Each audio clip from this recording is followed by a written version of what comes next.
এই সমস্ত রাজনৈতিক দলগুলো এরা বিজেপিকে সুবিধা পাইয়ে দেওয়ার জন্য শুধু ভোটে লড়ে, কি বলবেন সেই বিষয়ে? এখন এই মুহূর্তে সরাসরি সবার বার্তা নিউজ ফেসবুক পেজে দীর্ঘদিনের এসডিপিআই রাজনীতিবিদ, তিনি রাজনীতির সঙ্গে যুক্ত থাকেন। মূলত কোন উন্নয়ন নিয়ে আপনারা নির্বাচন প্রচারে এবার 9 নম্বর জঙ্গিপুর লোকসভা কেন্দ্রে ঝাঁপিয়ে পড়েছেন, কি বলবেন? আজকে আমাদের যে সভা সেটা হচ্ছে সংবিধান রচয়িতা যে কমিটি ছিল সেই কমিটি যে চেয়ারম্যান ডক্টর বি.আর. আম্বেদকর, তার জন্মদিন উপলক্ষে আমাদের এই সভা। Doctor B R. আম্বেদকর সারা জীবন ধরে যে কাজটা করেছেন সেটা হচ্ছে এই দেশ কয়েক হাজার বছর ধরে উচ্চ বর্ণের ব্রাহ্মণবাদের দাসত্ব করে গেছে এদেশের মানুষ।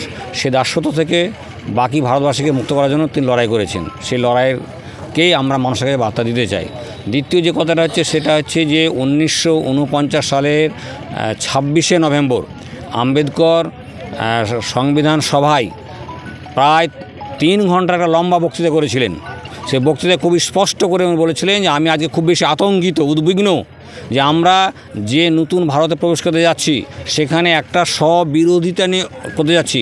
আমরা রাজনীতির ক্ষেত্রে গণতন্ত্র পেলাম বটে, কিন্তু সমাজের সর্বস্তরে অগণতন্ত্র প্রতিষ্ঠিত, এখানে কত গণতন্ত্র নেই। ফলে এখানে যদি রাজনীতির ক্ষেত্রে যেমন গণতন্ত্র আছে সেরকম সমাজের ক্ষেত্রে, অর্থনীতির ক্ষেত্রে, গণতন্ত্র ন্যায় বিচারের ক্ষেত্রে গণতন্ত্র প্রতিষ্ঠিত না হয় তাহলে এই রাজনৈতিক গণতন্ত্র অধীরে ধূলিসাৎ হয়ে যাবে।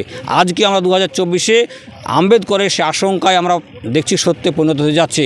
সেই জন্য আমরা আজকে আম্বেদকরের জন্মদিনে আম্বেদকরের যে আশঙ্কা ছিল সেই আশঙ্কাকে সামনে রেখে আমরা আম্বেদকরের চিন্তাভাবনাকে গোটা দেশবাসীর সামনে ছড়িয়ে দিতে চাইছি।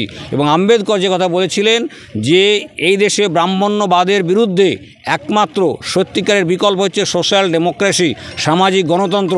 এই দেশে যতগুলো রাজনৈতিক দল আছে কারো এজেন্ডা নয় এ দেশে সামাজিক গণতন্ত্র প্রতিষ্ঠা করা, একমাত্র এসডিপিআই তার কর্মসূচি হিসাবে নিয়েছে যে এই দেশে সামাজিক গণতন্ত্র প্রতিষ্ঠা না হলে এ দেশের কোনো সমস্যার সমাধান হবে না।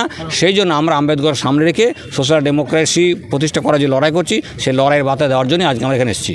দাদুল্লাহ সাহেব, বলছিলাম শাসক বলছে যে সমস্ত রাজনৈতিক দলগুলো এরা বিজেপিকে সুবিধা পাইয়ে দেওয়ার জন্য শুধু ভোটে লড়ে, কি বলবেন সেই বিষয়ে? হ্যাঁ, আমি বলছি যে বিজেপিকে সমর্থন করছে, বিজেপিকে পাইয়ে দিচ্ছে, বিজেপিকে আটকে রেখেছে, বিজেপিকে বাঁচিয়ে রেখেছে কংগ্রেস, সিপিএম এবং তৃণমূল।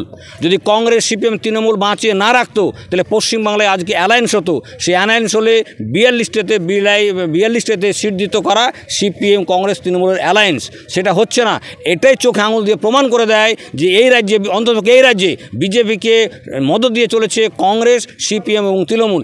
তারা নিজেরা বিজেপিকে মদত দিয়ে চলেছে, তারা বাঁচিয়ে রেখেছে। তাদের সেই পাপকে আড়াল করার জন্য তারা এই সমস্ত কথাবার্তা বলে। একেবারে ধন্যবাদ। লোকসভা কেন্দ্রের আপনি এসডিপিআই প্রার্থী হয়েছেন, বিভিন্ন ব্লকে ঘুরছেন, সাধারণ মানুষের মধ্যে কেমন সাড়া পাচ্ছেন?